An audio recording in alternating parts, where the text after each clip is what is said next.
तुम्ही बघत आहात प्रखर न्यूज. प्रत्येक क्षण, प्रत्येक घडामोड तुमच्या सोबत.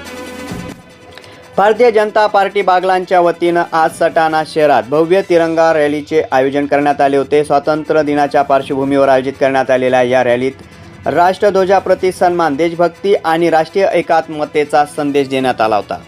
या तिरंगी रॅलीमध्ये बागलांचे आमदार दिलीप बोरसे, भाजपाचे तालुका अध्यक्ष प्रवीण पवार, शरद भामरे, अनिल पाकळे, शहराध्यक्ष काका सोनवणे, सटाणा शहराच्या उपनगराध्यक्षा सोनाली बैताडे यांच्यासह भाजपाचे पदाधिकारी, कार्यकर्ते, नागरिक आणि विद्यार्थी मोठ्या संख्येनं सहभागी झाले होते. हातात तिरंगा घेऊन सहभागी झालेल्या नागरिकांनी देशभक्तीपर घोषणांनी परिसर दणाणून सोडला होता. विशेष म्हणजे विद्यार्थ्यांचा सहभाग या रॅलीत प्रमुख आकर्षण ठरले होते.